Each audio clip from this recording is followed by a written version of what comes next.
We are back for another episode of Get a Load of This. From the Silver Creek Studios, I'm Jared. I am Ryan. And it's just the two of us, once again. Hey, look at the fucking levels there. Yeah. You're much louder than me. No. See, look. Well, whenever I get excitable, But this is just me normal talking. It'll all get compressed and expanded and EQ'd and balanced. It'll be fine. Man, I don't know. Anyone that thinks I talk louder than Ryan, write in and let they're not in my earphones right now. They're not in my headphones. Yeah, it does seem like it's a little hot. I can hear myself in my headphones louder than you, but I'm not turned up any more than normal. I'd rather, let me tell you, I'd rather hear both of us a little quieter right now. Wow. You're a little loud. But I'm sure I have a great producer. I know Jared is underrated, underestimated, underappreciated. But many hours are spent down here. Yeah, working on this shit. It's very much appreciated. Actually, I did turn myself up a little bit last time because I felt like I was having the similar problem. If I got off the mic at all, it was dying. Yeah, so I've noticed that I've heard a little bit of an echo. Mainly whenever your wife was down here and she was sitting to my left. That was the problem. And I turned to talk to her like this, and you could, there was a huge... But I think her microphone was picking me up more than my own microphone. It was, yeah. We need to tweak that a little bit. It's all good, We're still getting, used to the new studio space. We got some echoey walls we're going to treat a little better. It's all good. And, we'll figure it out. But anyway... so what's going on, Jared? Well, I know. How are you, Ryan? It's been a week since we recorded last time, and Ryan came upstairs in my kitchen, and the first thing he said was, "So I'm still thinking about that chili you made with the spaghetti sauce." I got some issues. That rubbed him the wrong way. We didn't even address the fact that you use spaghetti sauce. No, we never talked about it on the podcast. So now it's out there. Now you just did it. Not me. I was keeping your secret. Hey, for you. I'm fine with using spaghetti okay with sauce. That? So okay, if you're gonna use tomato product of some type, she's the one that got me started on spaghetti sauce. Oh my god! Listen, you're gonna put tomato paste or tomato sauce, tomato paste or you're gonna puree your own. Tomato paste is too thick, in my opinion. Well, yeah, that's tomato paste, right? It's a whole different product. I understand that. So you gotta get the right consistency, and a spaghetti tomato sauce is the perfect consistency. It's just liquidy enough that it gives you that thinness. I made sure to get the kind that it's just garlic. There was no there was Parmesan, veggie herbs and blah blah blah. It was garlic Parmesan. Right. Cheese. What? Nothing's wrong with cheese. You can't go wrong with cheese. Parmesan in my fucking That's chili. fine. I put garlic in it. But, so exactly. You're gonna put garlic in it anyway. So I got tomato sauce with garlic. Look, your chili turned out fine, and it was delicious. But I tell you, it came in. I looked at the counter and all your kind of ingredients, freaked out. And I was like, "Whoa, so that's how you do this?" So why do you have a jar of spaghetti sauce? Why do you have a jar of fucking ragu? This is not how I do shit. It was Prego. Prego, whatever. Yeah, I don't. Whatever. I don't know. Ryan is an elitist with his chili. I think I might be. And that's okay. I won't say elitist. I think I'm a purist. I think there's those baseball purists. They're like, oh no, this is how this is supposed to happen. I think that there's, those. Now, I will agree with you in the sense of, and I brought it up. I think my mom was saying, "Oh, you make sure you get a packet of this powder and a packet of chili powder and some onion soup powder and blah blah blah." And I was like, "Why don't you just get the spices that make up chili powder and make it yourself?" Probably cheaper, yeah. Right. Well, I mean, it definitely you can for a 99 or probably less than that, 70 cents. You can get a packet of chili powder and you're done. But that's not making chili. So in that sense, me using a jar of spaghetti sauce that already has garlic in it and some other seasoning and it's the right consistency, I didn't make it, right? But I didn't make the rotel either, and that was really good and had the chilies in it. Sure. So I don't know. I also took issue with the chili sauce. That's just because it says chili on it doesn't mean it's... I agree, and I've never used that. Right. And chili sauce is great, and I've eaten it. Like we talked about meatballs. Yeah. I think I've even eaten it on like a burger. I mean, like it's like a fucking A1 sauce. Yeah. I put it in there and was like, nah, this ain't gonna happen again. But But it didn't ruin it. It just made it sweeter than I it think could that's have kind of again. I'm a chili purist. I think maybe I'm a bit of a snob. Whatever. I'll take anything that comes my way on that. But I think that chili. We talked about it on the last one or 2 episodes ago that chili is a personal thing. It's like whatever the fuck you want to do. Right. I know people that except spaghetti sauce. Apparently. Yeah, no. But I mean, look. You said that the judge's choice on your chili cook-off was that bucket of vomit. Oh my God. Yeah. Okay. So we didn't talk about this. During the podcast last week, your friend sent a picture. Yes. To check out my pot of chili. Yeah. I said it. I wrote him back. Really it dirty. looks like you threw up in a bucket because it looked nasty. And it could have been a picture of his butthole. I'd be afraid to look at that picture. picture. Won. He won. And it was really good. But I kept saying, this is the year, I'll just call him John. This is the year John's soup won our chili cook-off because it's not chili, it's soup. He's got chicken and white beans and now I do like a white chicken chili, but I think if you're having a chili cook-off, we're talking traditional chili, right? And so traditional chili encompasses Cincinnati chili, Texas chili. Yeah. You got your St. Louis chili, if there's such a thing. Now, to his credit, in the past, he and I used to work together for a different company, and we had several chili cook-offs at that company. This is the first one we've had. And you whooped his ass repeatedly. Oh, yeah. No, but at that time, they had a separate category for white bean chicken chili. Okay. So, and he would always enter that. Well, they didn't separate categories this time, so he brought his same old chili, and it happened to be in everybody else's category, and he fucking won, except he didn't, because they did technicalities. Right? So they had 3 judges, and he listens, so he's going to hear all this. So fuck you, John. Yeah. I agree. Right? Your chili looked like garbage. Now, I'm sure it was delicious, but it looked terrible. All 3 judges voted him second place.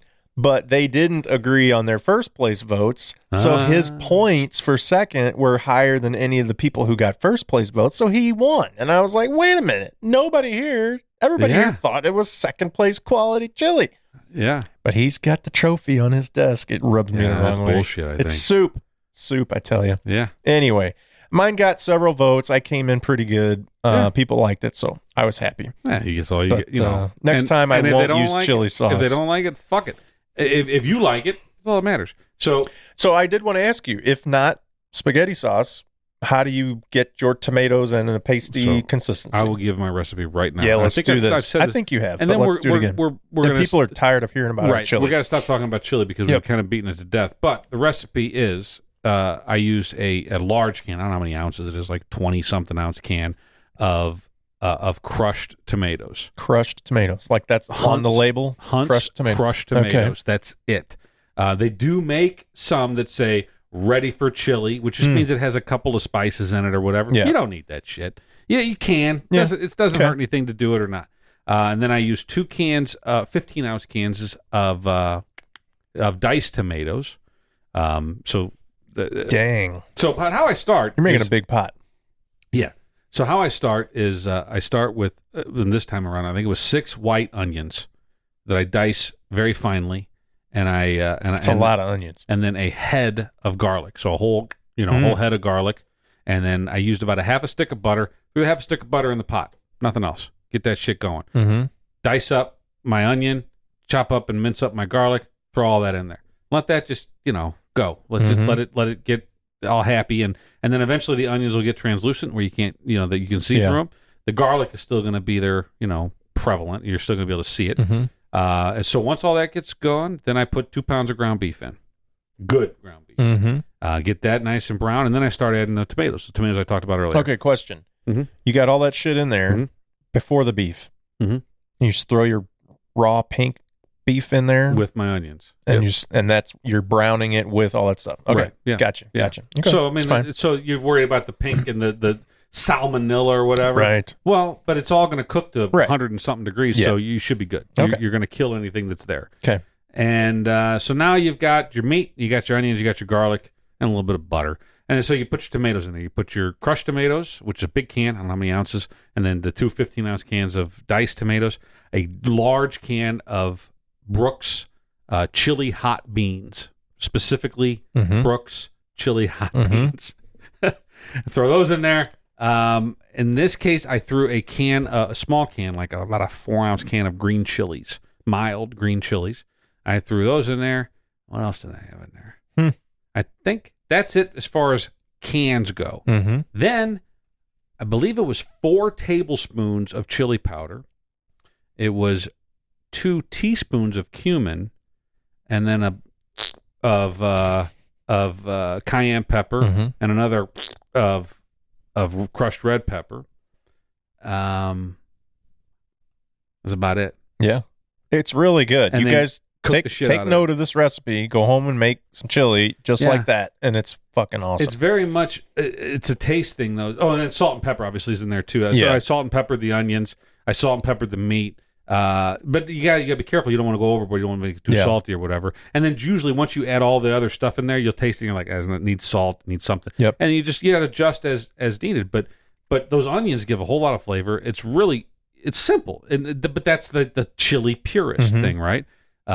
It's not, if you overcomplicate it, you're gonna you run the risk of fucking it up. You got all kind of other flavors in there that you don't know. Now the one thing that I've actually been curious about doing is adding bacon.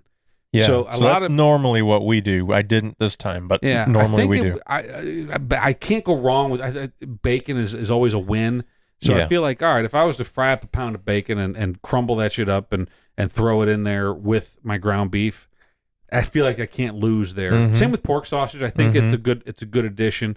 But if you run the risk too, if you add pork sausage, like you added hot pork sausage, so that adds a lot of heat. Definitely, it adds a whole different thing to it. So the simplicity is where it's at.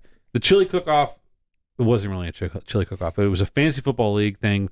All these guys, week to week, we had Monday Night Football at our houses, and we each made a pot of chili. And the guys, everybody was trying. I think I was like week 2, and I killed it. Like week 1, I forget who did it, but it was fine. It was fine chili, but it was nothing special. Right. It was okay. And then week 2, I fucking just blow the doors off. Shit. I'm like, oh my God, what the fuck happened here? You know? and now everybody's like, shit, I want to beat his ass. Right. So they're raising the bar. So they were putting steak and they're putting, like you said, brisket. There was a brisket chili. But they ended up becoming stew. They ended up becoming like, all right, well, now you have potatoes and carrots and corn and shit. That's not fucking chili anymore. I agree. Chili is a very simple recipe. And if you go down to Texas, and I don't know many chili cookers in Texas, but my understanding is that they are even more traditionalist. And no beans. It's a very, like, this is what's in chili. If you divert from that, it's not fucking chili anymore. Yep. Okay, let's stop talking about chili. People are tired of hearing about chili. I like talking about chili. Speaking of food, though, you had a rant that you wouldn't even tell me about because you wanted to talk about it on the podcast. I don't know how well. In my head, it sounded good. Popeye's chicken. Yeah, well, I had a Popeye's chicken sandwich. So, let me back up. Yeah. So, I had a happy hour with some coworkers, former coworkers, and there was a gentleman that I used to work with there, and we weren't really great friends. We were, we chums. We would chat here and there. We didn't really have a lot to talk about. I'll say this: he's a very liberal person, nice guy, but he's very liberal. I know where he stands. There's no question about where he stands. And so we're standing at this happy hour, and we both got a beer in hand. We're having a good time, and we run out of shit to talk about. And there's like about 5 of us standing around, and he goes, "So, have you guys had a Popeye's chicken sandwich yet?" And I was like, no, I haven't. You? And he's like, yeah. Well, how was it? Well, it was amazing. It was great. Sure. I said, well, how did it compare to a Chick-fil-A sandwich? He goes, well, I wouldn't know. I would never eat that. Oh, my God. I would never eat a Chick-fil-A sandwich. And I was like, oh. Is that why he even brought it up? So that he could say he would never eat a Chick-fil-A? It seems that way. It certainly seems that way. He wants to kick that conversation off like, hey, let's talk about LGBTQ relationships by corporate America. Yeah. So it's like, all right, douche. I'm not, but we didn't know. No one took the bait. There was other guys, liberals around me. I know one of my good friends that was there. Guy used to work for me. None of us took the bait. We're all like, all right, enough of that shit. We're not, go away. But I said, so what makes it so great? And he goes, just, the breading is so good. And then if you get it spicy, they got the special mayonnaise that's, oh my God, it's amazing. The bun is so good. I'm like, okay, I'm intrigued. I'm going to bite. so let's see. So that conversation ends. I think we did talk a little bit about the LGBTQ stuff, and I was like, they actually have store owners that are members of the LGBTQ community. Yeah, okay. I don't know. Yeah, but it's like this whole campaign that's been created against them. So I was like, all right, whatever, dude. I'm gonna bite. I'm gonna fuck a Popeye's sandwich. So the other day, my parents happen to live near one, and I was on the way home, and so I called the wife, and I was like, hey, I'm gonna get Popeyes. You in? Mm-hmm. She's like, yeah, sure, I'll try one. I'm like, good, because this is a commitment. It's like 20 minutes of your life you're not getting back, right? I mean, you're going into a line from hell.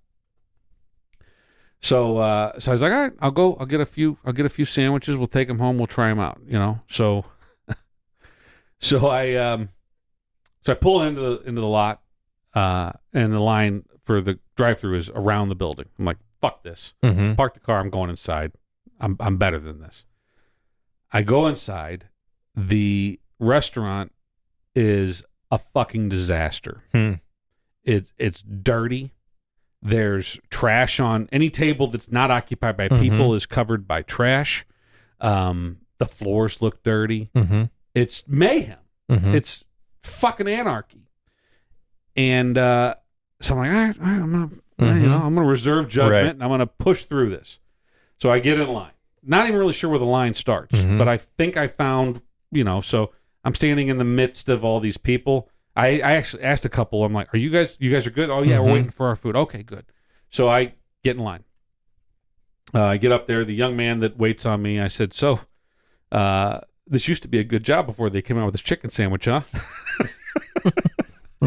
He wasn't amused. I thought it was pretty funny, but yeah. So I ordered chicken sandwiches, and I ordered, just for good measure, I ordered 3 chicken sandwich meals, which come with a soda and fries, small fries, and I ordered a 3-piece tender. Just because why not? Sure. I love the nuggets at Chick-fil-A, and I'm doing kind of a comparison here. So I get my shit. They call my name after quite some time. So I got my sodas. I put them, and I took them out the truck. I come back, wait another 5 minutes. My sandwiches are ready, and I walk out. Mind you, I looked around for sauces because Chick-fil-A has a lot of sauces. Right, they do. And they didn't offer me any sauces when I was ordering. I did not see any sauces that were available. I also did not see any sauces listed on the menu. Like, hey, do you want some fucking honey mustard? No, that didn't exist. So, and over in the, like, where the straws. It's not about the sauce. It's about the seasoning. It's baked in. I think fried in. Chick-fil-A would beg to differ. So over where, like, the straws and the ketchup and all this, all those little metal tins, empty. There's like dirt and shit in there. There's just dirt. Yeah, it was like nothing. It was just hate. Yeah, and, hate. Just depression. Like a fucking crumpled up straw wrapper, right? And a used condom. So anyway, so I'm maybe exaggerating that point. So anyway, I leave. I leave with my bag of food, no sauces. I've got the sodas and straws, and off we go. I go home. So I get home. Open up everything. We put it all on the table. I eat a spicy sandwich. And everybody got their soda, and we get fries out. Everybody got their fries, and I get the spicy sandwich. It was great. It was a really good chicken sandwich. And the pickles on it were real thick. They're really good pickles. They're better than Chick-fil-A pickles, in my opinion. It was a damn fine chicken sandwich. Here's what I noticed. It's not any better than Chick-fil-A. It's a little different, but it's not better. It's equal, if anything. I've come to the conclusion that basically there is a Democrat chicken sandwich. Here we go. And there's a Republican chicken sandwich. Dogs and cats. And the Chick-fil-A sandwich is the Republican chicken sandwich, and it has issues, right? We know it's got some LGBTQ stuff going on. We think it might not. We don't really know. But the bottom line is it's a fine sandwich. And it's getting the job done. Yeah. Right? And then we have this new thing over here that they've introduced that's trying to imitate the great thing over here at Chick-fil-A we have. It's trying to imitate and be something that it's not. And it's fucking Hillary Clinton fucking lock the door. It's Hillary Clinton right there in chicken sandwich form. It's trying to be something that it's not. It's a fucking lie. Yeah. It's fine. And on the surface, it tastes good. It seems like it's okay. But in reality, behind the scenes, if you got to go in and really check out shit and got to go through a little effort to get it, you're going to realize how fucking dirty it is. How fucking disgusting it is behind the scenes. And how angry the poor people that are waiting on you at this place are. So, but bottom line is I came up, this is fleshed out better in my head, that we have Republican and Democrat chicken sandwich. And the Chick-fil-A is, it's got issues. But also Popeyes is, it's fine. It's fine. But it's not, just calm down. We shouldn't worry about that shit. Just eat the fucking chicken sandwich. It's good. It's fine. So here's the best part of the whole, not the best part, the most shocking part of this whole thing. And I've droned on for a while now. We're eating our sandwiches. We've all dumped out our fries. There's a pile of trash in the middle of the kitchen table. I happen to notice that the fry bags, the bags the fries come in, are Burger King fry bags. What? I swear to Christ. I got a picture. Will be on the fucking... Popeyes used Burger King fry bags, baggy sacks. Huh. Just another example what the fuck? Of the fucking... shit show. Are they owned by the same parent or something? As far as I know, they're not. They ran out and said, run over to Burger King and get... Yeah. Oh like, hey, my who wants God. to go knock off a Burger King to get some fry bags? It's fucked up. So my wife took a picture of it because, that's fucking weird. That's not right. And I'm like, yeah, but that's kind of where the whole Hillary thing came from. It's like, it's all shit show. It's all they ran out when they first introduced them. They ran out of chicken sandwiches. So it's like, if you're going to try to go up against the big dog, you better you better be ready. Yeah. You better be ready to go in. Yeah. And it's again, I don't want to be misconstrued. It's a good sandwich. It's a fine sandwich. Yeah. Especially the spicy one. The plain one is okay, Now I will agree with you there's not very many Popeyes around, so there's not a lot of opportunities to try them. Okay.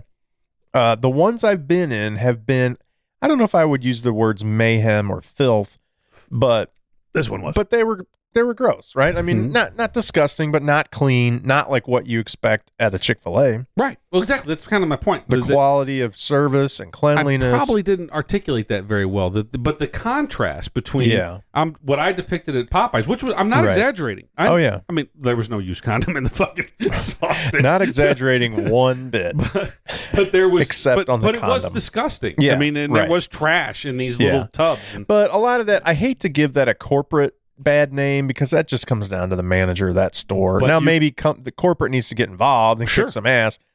But can you give a corporate you might go to another Popeyes and can you give a corporate judgment on Chick-fil-A? Because as far as I can tell, every single one that I've been to, and I've been to a lot from here to New Orleans, we stop at random places along Highway 55 and every single time they could be packed. Just fucking jam-packed. Lines out the door, lines around the building, and it's efficient as hell. Everybody's pleasant. Everybody's just nice. I'm going to look something up. Keep going because it's relevant to what we're talking about. But that's the contrast I was trying to draw, was that we've got this disaster of a fucking operation over here at Popeyes, and it's a fine sandwich. And then we've got this extremely well-run, super service-oriented, great experience top to bottom. And why are they even trying? If you want to try Popeyes, it's a fine sandwich. Get rid of everything else. Stop doing red beans and rice. Yeah. Stop doing jambalaya. Stop trying to be everything else and just be Chick-fil-A. If that's what you want to be Chick-fil-A and you want to compete with them, then you got to get rid of everything. You got to have mac and cheese, chicken sandwiches, your nugs. What else they got? And waffle fries. Your fries suck too, by the way. You're never going to win up against waffle fries with your shit fries in a Burger King bag. But maybe they're Burger King fries and they'd even just grab fries from Burger King. Well, I know Burger King fries. They definitely weren't. They were seasoned, like a Popeye's seasoned fry, but they were nothing special, I feel like Popeye's 20 years ago, when they were just doing fried chicken and they had like the packets of seasoning, like the Cajun seasoning, that was way better than what the hell they're doing now. Their biscuits are good. Now, I was sent an article recently by a friend about Chick-fil-A, and they are changing who they donate for their charities. Did you hear about that? Yeah, but it's not good enough for I haven't heard that.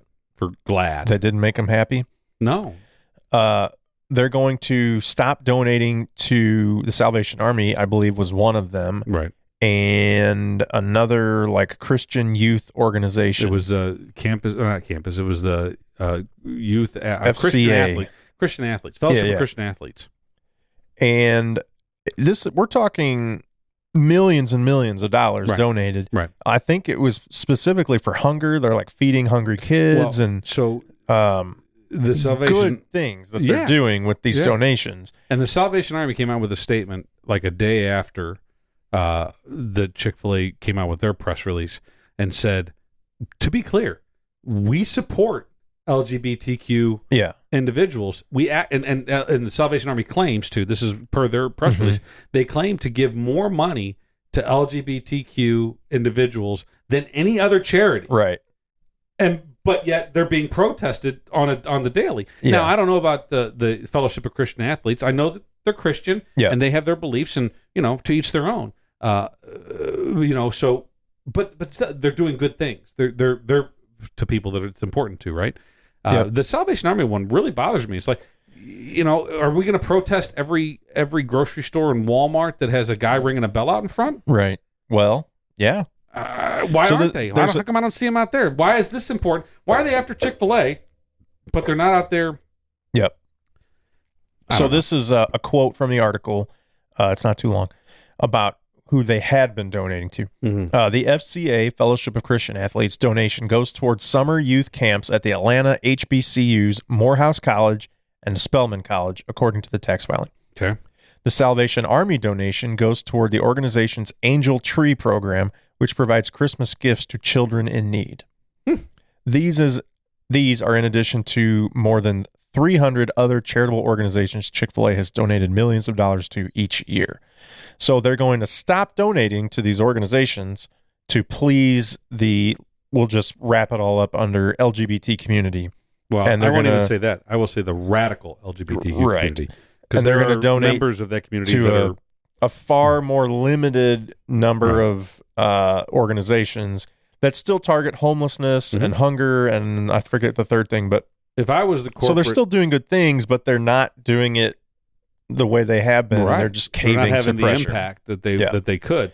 If I was Chick-fil-A corporate leadership, I would come up with a plan to incentivize my the staff, the people to if they want to donate to any charity, the whole maybe they do this already, but a matching thing. My company does it. If I donate $1,000 to whoever, March of Dimes, that they'll match it. They'll donate $1,000 too. So now I think that would make a huge impact. And if you were to tell your people, like, look, if you still support these things and you want to, now it's up to you. Right. And now it can't come back on the corporate powers. They're not stupid. They've done the math. Part of why they have this whole reputation as a Christian-owned company and whatever.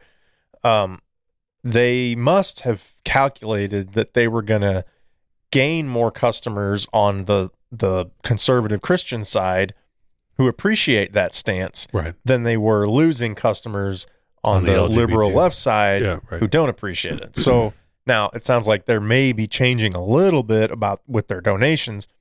But I mean, it's not just one guy up top saying, I'm a Christian, we're a Christian company. Well, I think they definitely have a targeted goal of who they're selling sandwiches to. But that's the perception that was put out there by their opponents. Well, but the head of the company, I forget his name. But don't you think they don't care? I mean, like we said, there's a bunch of Christians in church we're going to Chick-fil-A after church because they are a Christian-owned company, and they're like, okay, that's who we are. I don't know that anybody puts that much thought into it except for these radical. Some people do, but maybe they're those radicals. I think that the people that are on the fringes are the ones that are thinking about that. Now we're thinking about it. And we talk about it regularly on this fucking show because it's driven down our goddamn necks by the media, and you can't avoid it. Honestly, the only time not the only time, the most frequent times we get Chick-fil-A is at the high school. Where for concessions at basketball games and football games and things like that,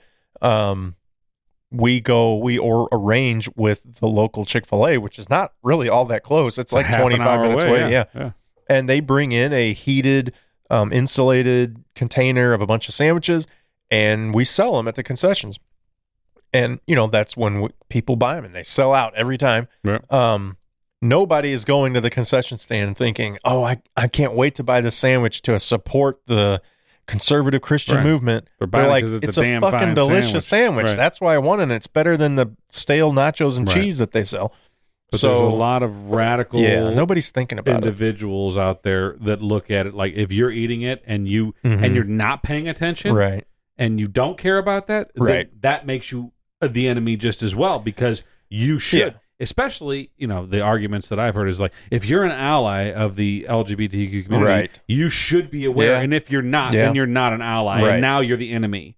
And now it's just it's a radical like using a word, the word queer in a what you think is, I got this queer looking cup, and they go, you can't use that word like that. You just used it as a bad term. Right, it's like, derogatory. But if you're not aware, then you should be aware, and you aren't supporting the cause, right? And so I get it. I mean, I understand that perspective. I'm not sure I could agree on the chicken sandwich side of it, but if there was some other, there has to be another company that supports something that we disagree with, and we get rid of that company. Well, I have no idea what Hobby Lobby. Hobby Lobby is a hobby shop. It's but I don't know what they support. They're Christian too. Okay. But there's a lot of companies out there that are very liberal.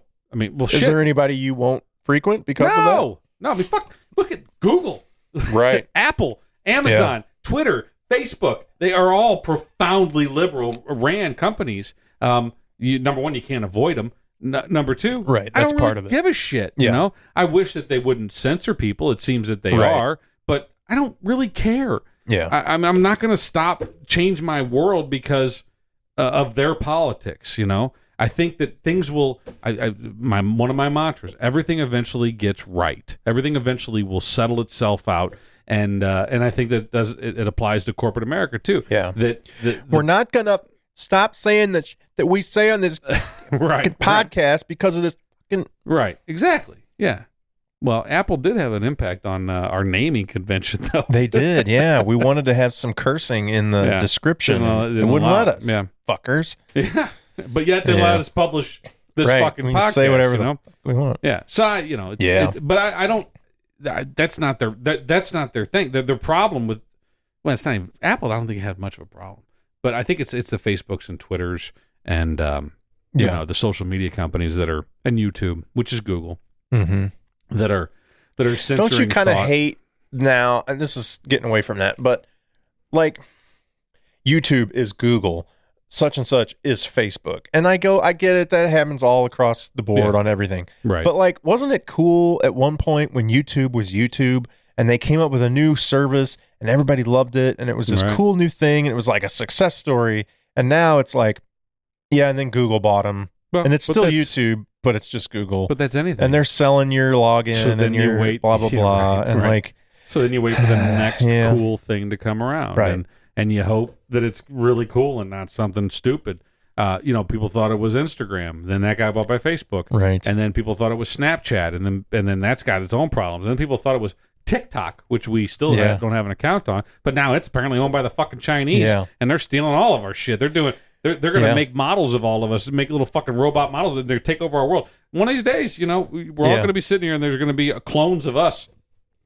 Robot clones that take over our fucking world. Like, I guess I'm done because TikTok got my fucking my facial recognition from. I was talking to a friend the other day about a guitar company, and I had never heard of them. And I saw a used guitar for sale, and it was like a name. It was like Goodson, like the name, a person's last name. Mm-hmm. And I'd never heard of it, so I Googled it, of course, and I started looking it up. And it turns out it was this fairly small guitar manufacturer out of Canada. And they were getting more popular. They had some kind of innovative techniques on how they were doing things, and they weren't going to ever break into the big three they weren't going to take on Fender, right? But who came along? Gibson bought them, and within 2 years, shuttled the company. Really? There is no longer It's not even like, oh, you can buy the same thing, but it's got Gibson's name on it. You can't even get those guitars anymore. They just shut it down. Got rid of the competition. Now, part of it was they probably bought them in part because of the competition, but also probably to get the intellectual property. They wanted to get the designs of whatever techniques they had. But if they're not going to adopt it, I don't even think they adopted it. So it's like basically they did, and companies do that anyway. They buy up other companies hoping to expand and get more customers, hoping it'll help. And sometimes it backfires and it just gives them more debt. And they go, well, look, we got to get rid of that. And that's what they did. You got this good company that started from nothing, small, locally owned, family owned. They sold out, which you could, let's argue the merits of that. But they sold out to the big competitor. And then they're just gone. I mean, it just, what the fuck? You had a good company that was making a good product, and it's just gone. Billy Bush, right? So Anheuser-Busch sold to InBev, and Billy Bush said, hey, you know what? I still know how to make beer. It's in my family. It's in my blood. And now he makes Craftig. I don't know what kind of market share they got, but you know what? You can do anything you want. If now they're gone. Is Craftig gone? Out of business. Yeah. Is that right? I did not know that. Within months ago, yeah. No shit. Oh, that's a shame. But, I mean, there'll be another Bush family member that comes along and makes a beer. And there'll be another person that comes along and has a new way to make a guitar. I know. It's really hard, though. It just sucks when you want competition. You want innovation. Yeah. You want a better product to come along. And when somebody does it and then they get bought up and put out of business. The problem with today's world, this global economy that we operate in, is that when you're making a physical product, it's really hard to compete if you're a small organization, because you know, whenever you've got Gibson, you talked about last time, economies of scale. If you can pump out. So now, if you're Fender, let's say, I think all their stuff's made in the USA. Oh no, not at all. But, so a lot of stuff made in China and Canada and Mexico. Yeah, so but a lot of US too. So anyway, but the high end stuff's probably made in the US, right? For sure. But they're making most of their money off of that low end or mid tier stuff that's made in Mexico or China or whatever. And so that's the big difference. Yeah. Now you've got, if there was a company that was on The Prophet on MSNBC or CNBC that they made drums. I forget the name of the company, but they were a small company and they made custom kits, and they were used by the biggest bands out there. I wish I could remember the name of it. But they were struggling because they just didn't have the scalability. They didn't have the process in place. And Marcus Lemonis, the star of the show, who's a millionaire, he comes in and he's like, look, you guys have a great product. I'm going to invest in your company and I'm going to help you guys figure this out. And all he did was he streamlined the operation. He's like, look, you guys, there was like, I think two brothers that knew how to make these drums and knew how to make amazing kits, beautiful kits too. But they couldn't agree because they just butted heads. The materials were all over the shop, and they, nothing was streamlined. And all he did was just streamline operations, and off they go. And so the only way you're going to compete with China and the huge companies that have that scale is to fine tune your process. It's a shame because the American ingenuity or whatever, it doesn't matter if it's America or Swedish or whatever, but any ingenuity is going to get squashed by the global businesses that exist unless you can find a way to fine tune that process and the product. Yeah. What does he say? Have you ever watched that CNBC show, The Prophet? No. It's great. It's a good show. But he talks about product, price, and people, I think is what it is. It's the 3 Ps. And that's it. Look, it applies to every business. Yeah. When I first started watching, I thought he's kind of an arrogant asshole, But I ended up, I love the show. I like the guy. You identified with him, it sounds like. Maybe a little bit, but I look at restaurants, small business owners in our little town, and I look and I see their problem. Yeah, they're doing fine. They're making money, but they could make more money if they just tweak a couple little things. Yeah, and it's like if you follow that process, price, and product. Maybe it's people, maybe it's product. Anyway, forget the P. But you just keep it simple. You know, and figure out where you're. Look. I went to that restaurant we talked about that you didn't like because they had the same artwork on 2 walls. Yes. Okay. I want to mention Can it. We say it? No, I don't want to say Fine. it because I like the guy and I wish him well. But we went there. My wife and I went there again, and the service was absolute fucking garbage. It was atrocious. And I had a bigger problem with that than the artwork, but right. When the food this time around, hers was good. Mine was, it was all right. You know, it wasn't great. Well, and he came out, and the past, I think we've been there 2 or 3 times prior, and he's been too busy, which is good, doing good business. Right. But he got a new location and all that. But he came out and he saw me, and he came over and he's like, hey, how you doing? He knows my father, and he's like, hey, tell your dad to come in. Yeah. And I said, hey, man, it looks like you're doing good business. I'm happy for you. You want my honest opinion? And he says, yeah, give me your honest opinion. I said, I'm not going to sugarcoat anything. I'm just telling you. And he goes, yeah, tell me what's going on. I was like, your service needs work. You've got too many people out here that aren't doing anything, and the ones that are doing things aren't doing them well. And he was like gutted. I mean, he was like, just like, you could see him like kind of. You just got 3 people fired, Ryan. I probably they should be. Maybe so. Maybe 1. I don't know about the other 2. But I said our waitress, she slid my food across the table at me like I'm at a fucking diner. Yeah. Like I'm at a goddamn Steak and Shake. Right. That's problem number 1. Problem number 2, she filled up my water once. I was there for a fucking hour. Yeah. I got 1 water refill. When my plates were done, napkin on top, fold, the knife and fork crossed across the top of it, the clear indication that I'm done with this shit, that means your time to take it. Yeah. She made 3 trips to my table, never took a fucking plate, walked away empty-handed. Right. Now, I worked for a long time when I was a teenager in the restaurant business.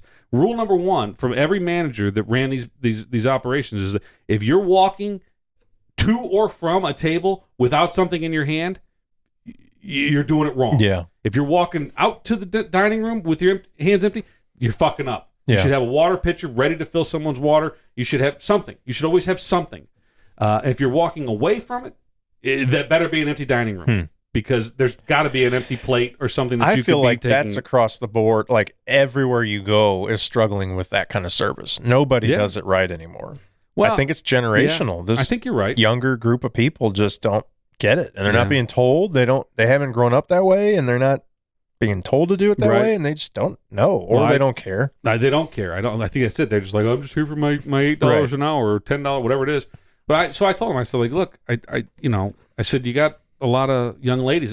It's all. This is not a statement on female versus male workers, but there's not a single male worker. I don't recall seeing a guy there. Yeah, there are, I'm sure, but in the dining room, not a single bus boy. There's all bus girls and waitresses, and there was a lot of them, which I'm fine with. But that if they're doing a good job. It's great, but they're standing around doing nothing. Yeah, I noticed that too. And I said, he goes, oh, I need more. And I'm like, no, you need less. He goes, really? I'm like, yeah, man. You need to give the guys in the kitchen, give them all the reins for the night, and just come out here and sit in the corner and watch, or put a camera up and just watch how many people are standing around doing nothing, and you're paying them, $9 an hour, whatever the fuck it is, or whatever you're paying them, and they're splitting tips with your waitresses. That they're pissed because they're now splitting their tips with someone who's got their thumb up their ass most of the fucking night. It's just bad. It's a bad model. I wasn't a great busboy. I was a good bar back, and I was a good kitchen worker. I didn't like working in the dining room, but I learned a lot from the guys that I worked for. That there was rules that like you never come away empty handed. That was rule number 1. Yep. If the manager walked out and saw plates on a table that were empty, it's your ass. Right. There was a standard that you were held to. Yeah, my wife was a waitress in her high school days, and so we noted, not that she was, the best or anything, but she was good. And we both noticed those types of things because she worked in it, you worked in it, we're around it. You notice good service. I feel like it shouldn't take you working in the industry to notice good service or not. It should take you eating at a restaurant to realize what you expect. Now, on the flip side, people are assholes. Sure. Customers are assholes. Yep. And it's hard to be a good waiter or waitress. Yeah, it's really hard. But I feel like anymore, I mean, you're talking 1 out of 10 of quality service. Right. Like, you don't get good service anymore. So my wife said, she goes, well, maybe she was a shitty waitress because she heard you at the beginning of the evening. It could be. When she came to the table, there was no menus. And she put the menus on the table. And she said, what can I get you to drink? And I said, we'll have waters for now. And the attitude that she was putting off was seemed like kind of bitchy. And so she's walking away, and I said to my wife, I said, I don't like her. Seems like a bitch. And she probably heard that. Maybe. But it's not a very big restaurant. But if you did hear that and you work on tips, right? Wouldn't you try to redeem yourself? You would think, and come but back anymore, with a fucking smile on they're your face? spitting in your food. I don't think she heard me. Number one. But even if she did, if I was a waiter or a busboy or I would be like, why does that person think I'm a fucking asshole? Yeah. Why do they think? And I would come back and and try to kiss their ass because I want to make as much money off them as I can. Now, it's economics. Moment of truth. How much did you tip? Believe it or not, more than I should have. I tipped her 15%. Okay, which is way more than I should have. You didn't do 20. No. Right. I always do 20. 20 is where I start from. Yeah. With anybody if I get a moderate level of service, I start at 20%. Okay. That's the used to be it was like 10% was like the baseline. But I started 20%. I think I'm a pretty generous because I've been there. It sucks. Yeah, sure. So to get knocked down from 20, you got to fuck up. Yeah. She should have probably been about 10. The only reason I gave her the 15 is because the owner came out and talked to me, and I didn't want to make him look like an asshole as much because she knows that I know him. She's going to hear about it. Right. So I tried. The whole staff's going to hear about it. Sure. Yeah. I hope so. I'm going to go back and see if it improves. I doubt it will. No. I doubt it will. I think it's going to take. And so I asked my wife. I was like, look him up on Yelp and on Google and see what his ratings are since he's been at the new joint. Right. And I think he's got a couple of 2s. But mostly all 4s and 5s, and which is fine. I mean, and to me, again, this goes back to the other things that I noticed: the artwork, the realism or not. I know, but that all indicates the level of concern he has for everything else.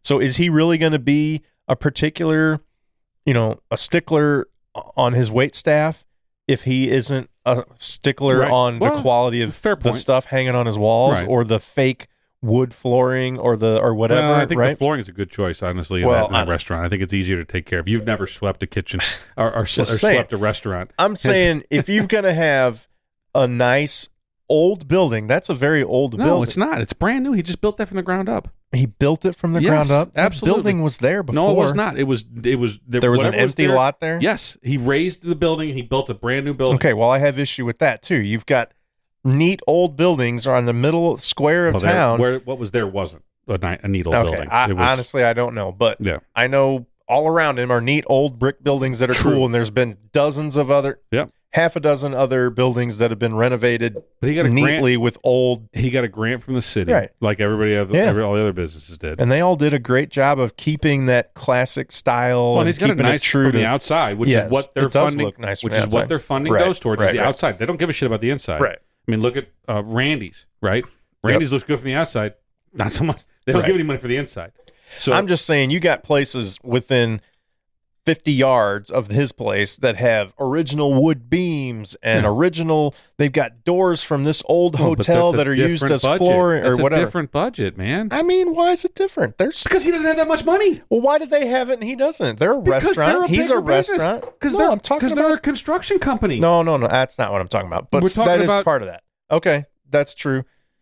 Gallagher's, right? I was referring to like the barbecue place, the beer place. Well, they got a better. They got a better loan from their bank. Well, he should have got a better loan. Is what I'm saying. Well, but maybe he can't. Maybe he doesn't have it. Or maybe he doesn't want to take on that burden of having that type of debt, which he is. He's a foreigner. So he's not from the U.S. He's more risk averse, and he doesn't want to take on that. I know you know him, and you got family ties, and that's fine. I'm just saying, you got all these other businesses right around him that did a really cool job of renovating with old school architecture and old materials and making it seem like it's been there. And his is like, it's like the IKEA of restaurants. Like, okay, it's fine. It looks nice on the surface, but I probably I'll lift the veil. Frederico's in Waterloo. It's a fine restaurant. They have good food. Service needs some work. Across the street from there is a place called JV's. How do you feel about JV's? Their chairs don't match. Their tables don't match. Their tables all wobble. I'll agree Their with floor that. is shit. The bar is 50 years old. Yeah. It needs work. No, it's I dirty agree. inside It's there. old, but they it's have great. been... They have good food. Yeah, to me, that's just a bar. Like, that's just... Well, but you go and they there haven't renovated it or anything. And you accept all that it is. I know. Right? But it's that old bar character as opposed to, like, here's a new restaurant we just put in. That's okay. And in his mind, and I think in a lot of people's mind, he did, yes, I think there was a budget, which sure. I think whenever you look at... And I can appreciate when you look at Hopskeller's sure. and you look at Gallagher's and you look at the barbecue joint, maybe there's a budget, but it's a bigger budget because they're willing to take on that risk. They're willing to take on that debt. I mean, I don't know why they would be any different than him. Like, this, what's the different situation? He's an individual. What are they? Well, okay, Gallagher's is different, but all these other places are just... Well, that barbecue joint, I mean, maybe that guy just is willing to take on more debt. Freddie is like, no. Yeah. I mean, this is his third, as far as I know, it's his third storefront, right? Yeah. He was over in South County, and he had a nice joint, but the rent was high. He didn't own the building. He moved over here. He's up by Dobbs. Rent was high. Yeah. And now Sure. it's his own thing. So he's really putting himself out there. Yeah. He's put the money in to build this building, to outfit it for himself more than he's ever put himself out there. So it took a lot to get this guy to go to that point. So what I think he focuses on, and I'm championing this poor bastard too much, but what I think he focuses on is the food, and he knows that it doesn't really matter. The rest of it shouldn't matter as long as the food product is good, and I think it is. But service is also I do think important. the food is good. Yeah, And, the environment and the ambiance is a distant third. But I think important. that's a mistake to make that assumption or assessment. If you had the best steak and baked potato in the world, but the walls around you were just bare brick, and the floor beneath your feet was old, dirty, rotten fucking hardwood. I like that. Well, what's that ambiance? That's not... No, I know. I mean, but here we are. I'm saying I went there. My wife and I went there. The food was really good. Yeah. The service wasn't that great. Right. I didn't Service is important. I didn't really like the ambiance of what they did with decorating and everything. So I didn't see the two pictures you were talking about that are the same. Okay. But maybe they listened to me complaining. But it's like, I don't want to go back there. At least anytime. I'm not rushing back there. I won't refuse to go back there, but I'm not like, yeah, if we don't go back there, that's fine, because of all that stuff that plays into service was a big part of it. Right. But we went to the barbecue place the other day, and I went with my son and his girlfriend, and she kind of wanted to order something that I don't know if it wasn't on the menu or it was. She got like a salad, but like a barbecue, pulled pork salad kind of thing. And they basically had to custom make it, but they were like, oh yeah, sure, we can do that. And do you want this? And how about this? And she's like, yeah. And do you want us to do this or that? And they just basically asked exactly what you want. And then I'm sure you've been in there, but like normally they make your food and then you pay and you kind of take it at that point. Right. Well, they had to I think they made a wrap actually, with this like salad wrap thing. And they brought it out to her, and the service was great. It was exactly what you expect at a place, and it tasted good. We all got what we wanted, they were happy to serve us. And it's a different vibe than the restaurant. It's not a full service restaurant. For sure. And I concede that completely. But I was like, I think their food, we all want to go back there because of that kind of stuff. I've never eaten there. I think from what I hear is that they have good food. Every time I go there, when I see what comes out, I'm like, that's not enough food. That's small food. Well, that's for someone that's not that hungry. Gotten plenty of food there. I feel like. I feel like barbecue's kind of that way everywhere. When you go to any barbecue place, it's gonna cost you a lot to get of barbecue places are like that quantity that you want. So that's fine. But you're paying by the ounce. Sure. I'd put good money that Freddie will be there longer than Shorty's. What's it called? Yeah, Shorty's. You think, huh? Yeah, I'll put $50 on that. Interesting. Yeah, I mean, we may be dead before either one of them fails, but but I'd say that if I had to put money on it, I will take that bet. $50. We owe each other if one of those. I've got Shorty's. Let's go Shorty's. It's easy to replicate barbecue, and I mean they do a fine job. And I'm nothing against Shorty's. I think they've a great product. And good service too. Yeah. but I think it's easy to replicate. And there's a few examples that have tried around town. We've had some that closed. Right. And so his is mostly about location, but it wouldn't take a huge. It wouldn't take factor, much for someone to come in and say, you know what, I can do this better. And before you know it, and barbecue, a lot of it's about taste, right? It's got to taste damn good. Right. If it doesn't, why come back? Right. But I feel like they do everything else. They got the ambiance of their building is great. They partner with local businesses. Shit. It's not just old, but I appreciate character, and I appreciate that they appreciate the history of these buildings and they bring it back. Yeah, There's so many of these places that just paint over it or put some drop ceiling in and do whatever, right? It's like, so what would you say if someone said that you know what, your house is fine, but I like this one that was built in 1900 and refurbished better. Yeah. I would be like, you're damn right. No, but like they partner with other businesses. They provide their lettuce on their wraps comes from a local farmer who brings it in. Is he blowing you on the fucking weekends? He gives great blowjobs. They partner with our favorite beer place in town. The same thing could be said about me and Freddie, but and he's you know, I am willing to, and I pointed it out right to his fucking face. Yeah, I agree. No, look, I'm not going to argue with you about the good service and good product is going to win all day long. I wonder about the longevity of things and the novelty of things, right? They're great businesses. Like Gallagher's is a great one. I mean, they were one of the first around. They have a great product and they consistently have good service. So yeah, as much as I take issue with maybe not that particular restaurant, but like the family or the company or whatever, I don't know. There seems to be this big overarching. Watch what you say, man. You're gonna have a fucking pipe bomb. We're gonna get whacked. I love the Gallagher's. Yeah. But what I was gonna say is, they kind of started that renaissance in town here. They were the first high-end restaurant that used old architecture. They renovated a neat old building. They charge a little more, but you're getting a little more. Sure. And so you wonder how long it'll last. You wonder I think they have a good product and it'll last forever. Not forever, but it'll last a while. But then you look at some of these other endeavors that they've started and you wonder, like, all right, how long are people going to put up with that shit? Mm-hmm. So, I mean, maybe forever. Maybe it'll be great.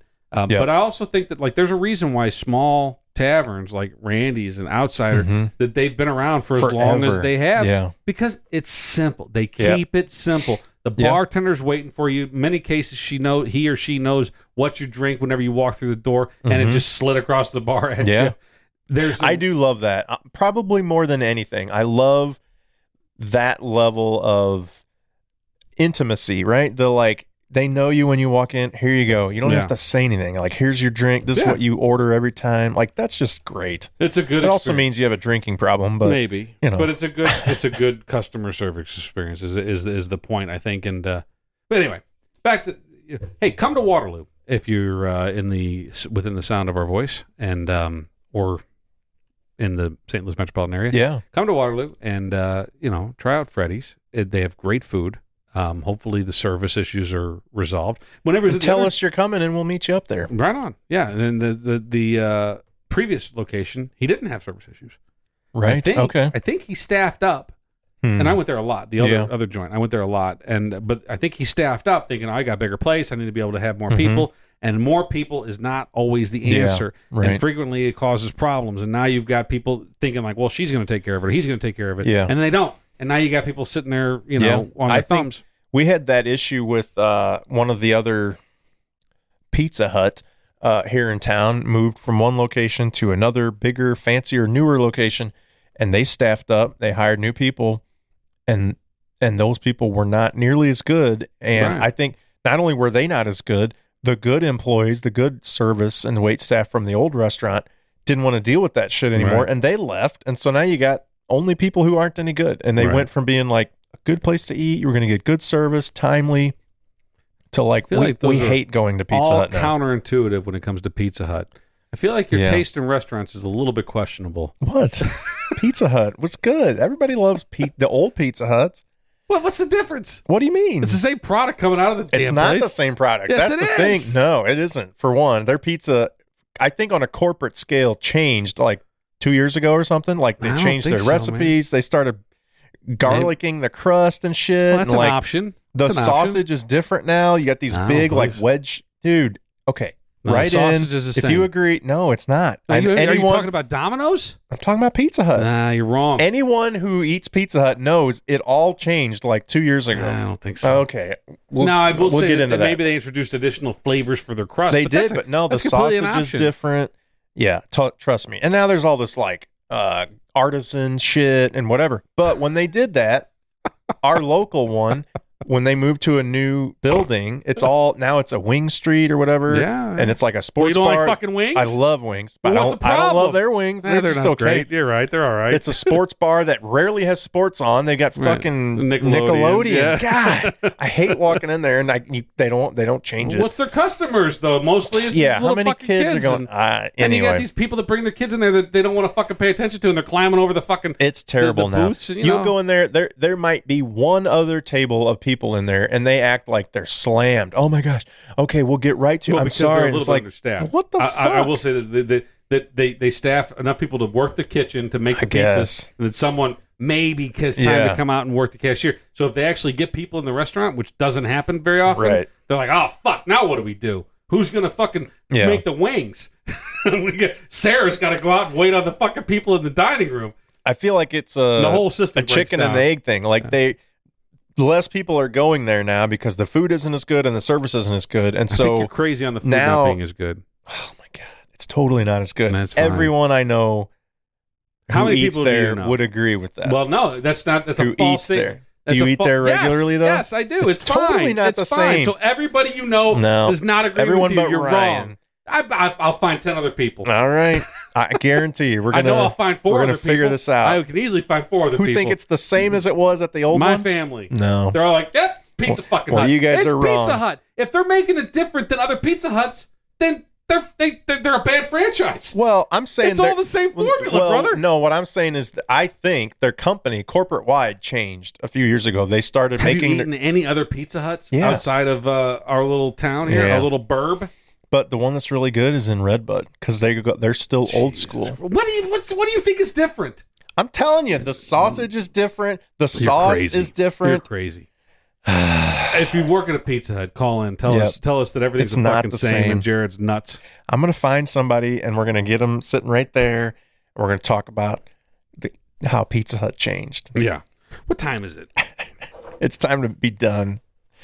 Jesus. All right, we're over an hour in. It's we need o'clock. to get. We appreciate you putting up with our bullshit. Yeah, I don't know how good this was. I really thought the whole Popeyes Chick-fil-A he thing, was ready to go. In my head, it sounded better. Democrats long and Republicans. I thought I had a good 5 minutes, and maybe I did. What's the libertarian chicken sandwich? That's a damn McChicken. It might be the McChicken. Yeah. Is it a McChicken with cheese? I don't know. It might be a Burger King chicken sandwich. Burger King chicken sandwich is a decent sandwich. Yeah. Is there a communist chicken sandwich? Oh, wow. What would that be? Let's see. That's a fair question. And what would make it communist? All of them are the same. Everybody gets the same sandwich. You can't customize it. Actually, no, I think that might be the McChicken. That might be the McChicken. Yeah. All you can do is like no mayo or not. Right. Know? Well, and I think the Burger King chicken sandwich is probably like the libertarian chicken sandwich, It's like, hey, everybody just get along. It's all good, Right. I'm all right, I don't know. But chicken, honestly, we put too much fucking thought in a chicken sandwich. It's just, if you like it, eat it and shut the fuck up and stop worrying about all the other bullshit that goes along with it. And if you are worried about it, then fine. Be worried about it, but leave everybody else the fuck alone. It's none of your goddamn business what they feel. Leave everybody alone. I'm not sitting. Well, of course, I sit here for an hour, at least an hour a week, and push my opinions on you. But you know what? If you want to push your opinions out there, then get a goddamn podcast. Exactly. Do it yourself, people. Otherwise, keep subscribing. Shut the fuck up. Leave us alone. Keep downloading, watching. Subscribe, comment, and share, all that good stuff. How can they do that, Ryan? Please like us. But fuck you if you disagree with this. Maybe not. Fuck you, Bill. Yeah. Man, no, I gotta think it's Bill. Bill's my buddy, man. He's my homie.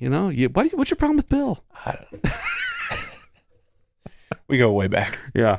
Let us know at Load This Podcast on Instagram, Twitter, and Facebook. LoadThisPodcast@gmail.com. And get a load of this podcast on YouTube. We had a few more views on our YouTube videos this last week, so Really? we How about appreciate that.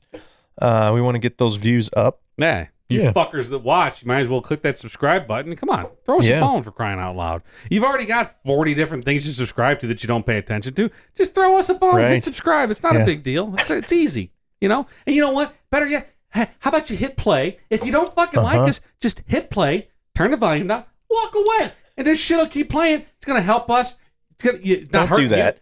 Listen, it's quality but stuff. maybe that if you want to listen, great. If not, fuck it. Just turn the volume down, walk away. That shit'll just keep cycling through, you know. And then we get the counts for all the downloads, and you know maybe we'll get a nickel here, there, maybe I don't know, maybe not. Fuck it, who knows? But you could be helping out a couple of poor saps that enjoy screaming into cushiony, foamy black things once a week. So help people out. Go to Chick-fil-A. And or not. Go to fucking Popeyes. I don't give a shit. The pickles are great at Popeyes. They are really good. Yeah. They're thick. See, I don't like pickles. So well, because you're a deviant. You also put your belt on backwards, but you know. So, but the pickles, if you like pickles, which most red-blooded Americans do, yeah, they love pickles. But pickles are thick. They seem like they're a fresh cut cucumber pickle, as opposed to like those that have been sitting in a barrel for fucking decades, you know? Yeah. Like the Chick-fil-A pickles they're old pickles. They've been around for a while. They've seen a few things. They're old pickles. Yeah, these pickles, the Popeyes pickles, they seem fresh. They seem, and they're tasty as hell too. I would say if you go to Popeyes to get a chicken sandwich, if you go get yourself a Hillary Clinton chicken sandwich, you ask for extra pickles because it's worth it. They're that good. Unless you're Jared, who hates pickles and, you know, whatever. I have more questions about Chick-fil-A, but we're at the end. Maybe we'll do it on the half-loaded. Give me one quick one. Go. How do you feel about the whatever the fuck you call it, the tall thing that they give you at Chick-fil-A that has your sauce packets in it and maybe your straw and your receipt, whatever? Like, what is that? What's going on there? It's a what sauce am I supposed holder. to do it's with a it? sauce and straw holder. It's also the identifier for where the fuck to bring your shit whenever it's ready. Do you like dump it out or do you like take...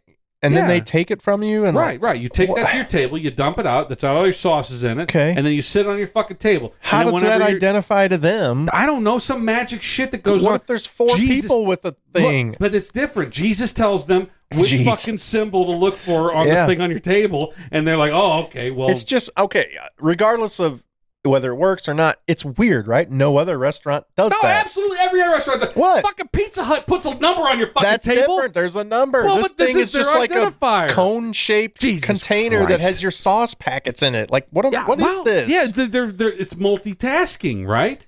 They've created a receptacle. I don't know. That carries your shit to your table. It has some identifying quality. I don't know what the fuck it is. Right. That they can look at and say like, oh, that's where these 3 chicken sandwiches go. And for that asshole, the chicken sandwich with no fucking pickles. See, no pickles. I don't want your fucking cone thing. Do you ever order things at a restaurant without like saying, I want this, but I don't want this on it? Yeah, I do, but I'm trying to think of something. Well, I don't like onions and I don't like pickles. So usually it's no pickle or onion. That's simple. That's not unusual. Most people go, yeah, I'm with you, bud. I don't know. I think you should just try to have it as designed. Like, look. I think they need to stop designing it with shit people don't like. But obviously, if you want pickles and onions, you'll say, give me pickles and onions. No, but I think that the reason why it's designed the way that it is because, you know, the tail of the tape shows that most people want it with that shit. But if there's White Castle wouldn't. Do you ask for White Castle without any pickles? Yes, but I allow the onion. Sometimes I'll say no onions, but you know it's going to have onions. I guarantee you have eaten a loogie at White Castle. A loogie, jeez. Because if you go in there and ask for no onions, you know how hard it is to get the onions off of a fucking White Castle? The whole I feel like they just scrape it, just push it back, and it's fine. They hate you. No, they appreciate it. Another no onion motherfucker. Watch this. They're used to it. They leave part of their griddle onion free because they're like, if you're going to White Castle and you don't like onions, don't go to fucking White Castle. Just go away. I'm aware that it's going to still have onions on it. I'm fine. I just hate when it's like caked in onions, covered in onions. So I think back to my point. Yep. I think that White Castle. Look, how many burgers do you think they've sold? Billions, millions, probably trillions. Right. Okay. I mean, people are buying them by 30 packs, right? Yep. A lot of fucking burgers. and the majority of those burgers have had pickles on them. Yeah. And their standard protocol is pickles and onions. You think that if the majority of people didn't want that shit, they would change their practices. But no, the majority of people want them as designed. I guess, but I know a lot of people either order it without it or they get it and they take it off. They drop it over there. All the people I know don't like Everybody I know says no pickle or onion. But I just like, if you order a sausage pizza, it doesn't come with fucking onions on it. You don't have to say, hold the onions. Well, no. They say, do you want onions on it? Well, no. Sure. No, they don't even ask you that. They don't. You've ordered a sausage you fucking pizza. get it the way you want it. Why doesn't that's different. A cheeseburger come with cheese, and then if you want more shit, you ask for it. It doesn't cost any more, and you just get it. Those are different animals. Why? Man. Because a cheeseburger's a different thing than a fucking pizza. I shouldn't have to ask to not have something on it. I want to have to ask to get something on it. I think you should open a restaurant. Let's see how this goes. Let's see how this goes. Jared's Restaurant. You can have any item plain. You have to ask for everything. Yes. And see how long that goes when people are like, hey, I got this burger. It's just a bun and meat. And they're like, well, what? You wanted cheese? Well, yeah. Here's what we were going to do. You're going to have mustard? You're going to have a cheeseburger, and all the shit you can get is going to be right around the side. There's going to be lettuce and onion and pickles and tomatoes and shit, and it's all going to be around the side. And I'm going to take note of how many fucking plates still have onion and tomatoes and pickles and shit all around the side, and you have to throw it away every day because all these fuckers are like, I don't want that. Yeah, but they're paying for it though. I mean, well, whatever. That's what I'm saying. It doesn't matter to and that's why you don't need to have it. You don't need to provide it. How many people actually put all that shit on their fucking burger? I mean, you don't know. There obviously are. I don't. I'm not naive enough to think people don't. A lot of people do, but a lot of people don't. I don't put the lettuce and tomato on mine because tomatoes are slippery and they fuck up a burger. But I love tomatoes. But a Whopper comes with tomatoes. I order a Whopper without a fucking tomato and lettuce. You asshole. You know how many loogies you've eaten? I know. Well, no, I think that's a stand. Again, here, I'm a hypocrite. See? Fuck it. But I think that the tomato thing is a thing that a lot of people are like, yeah, tomatoes make fucking sandwiches slippery. And they do. They cause problems. Pickles, lettuce actually is probably not bad. It probably doesn't make it slippery. Lettuce has got to be just right to be good. If it's too wilty, oh yeah, right. Yeah, I don't want hot lettuce. I don't want wilted shit. I don't need that stuff. Boy, we've talked about food this whole fucking time. I know, and you'd think we were on big diets or something and craving food. Yeah. Anyway, I just got to piss like a racehorse. You're like your sister now. Yeah. Well, all right. I've had a few beverages. It's been tonight. a long episode. We're an hour and 20 in now. Yeah. So, okay. Who would have thunk we could? Well, we appreciate you listening. Drone on for that long. Right. Who would have thought after all these years? Well, thanks for listening and downloading and subscribing and commenting. Wait, when's this going out? Tolerating. This will go out Thanksgiving Day. Look at that. Happy Turkey Day, motherfuckers. Happy Thanksgiving. Gobble, gobble, bitches. Yeah. And, so... Yeah, we talked about Thanksgiving or whatever, but I'm really excited. I'm excited. I'm looking forward to this Thanksgiving. Me too. I got a new turkey fryer. I told you about the infrared deal. I got a new turkey fryer. My boy's coming home. He comes home, but I haven't seen my son in 3.5 months. And you don't have to go get him? I do. I got to go get him to the airport tomorrow. Oh, but not drive to Louisiana. No. Yeah, I flew his ass home, but I got to go get him. But I'm really looking forward to seeing him. And as much as he probably doesn't give a shit about me or his mother, I miss that little fucker. And Thanksgiving is a great. So I bitch about holidays a lot. I know we're over time. I bitch about holidays a lot. I think it's unfortunate, and there's a whole campaign against Thanksgiving that it celebrates the fucking atrocities towards Native Americans and that stuff. It's like, why can't it's a good thing. I know, fine. Maybe there is some other stuff back there that is bad, and that's a long time ago. We can't fix that, but let's just celebrate that it's a good thing. It's a good thing. It brings families together. It makes us think about why are we thankful? And even historically, I like to think of, at least the way we were taught, was that it was the Native Americans and the Pilgrims coming together and working together to survive and help each other, and it was a thankful thing. I mean, definitely there was the Trail of Tears, and there was a lot of bad shit happened. But I think there was a real Thanksgiving, and Native Americans and Pilgrims were getting along, and that really happened. But even forget all of that. Let's just take the holiday for what it is now.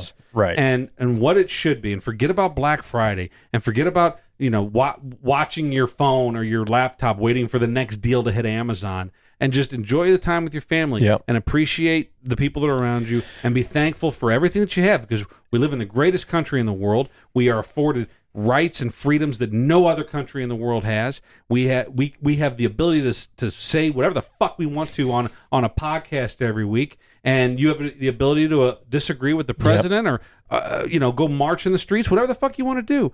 We got it pretty goddamn good. Be thankful for that. Be thankful for the people around you.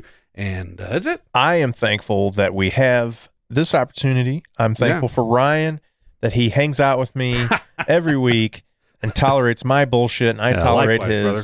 Yeah. And when we have our guests in, and Rebecca, who's more than a guest now, I appreciate all that. And our listeners, I'm so thankful that you guys enjoy. And every time we do take a break, I get people saying, hey, when's the next episode coming out? I got to mow my lawn and listen to something. I'm even thankful for Bill. Even Bill. Yep, that's right. So thank you. Have a great Thanksgiving. And until next time, I'm Jared. I'm Ryan. And get a load of this.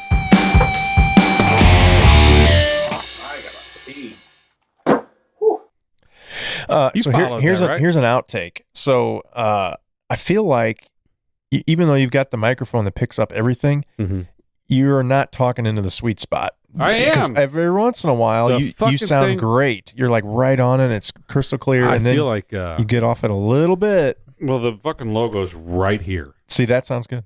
So this is just more sensitive than I guess previously. So. Now just talk a little bit off to the side. Over here? Yeah, you start going away real quick. So this... You sound so sexy when you're right on the logo. Thank you. So I appreciate that. I just want to help you out there. Maybe it's time to buy a new microphone. I think it might be time to upgrade. You keep I'm not going to tell you what to do or not to do. And I'll say this, that now that I'm talking into the sweet spot. Sounds good. You can hear yourself better, sound amazing. You're a little fucking loud. Am I, though? You're a little hot. Coming a little hot. Look on there. Well, the meters don't lie. Yeah. It'll all balance out in post. We'll fix it in post. I'm sure you will. All right, let's start this. What are we talking about? Who knows? All right, we'll start. Okay. Fuck it.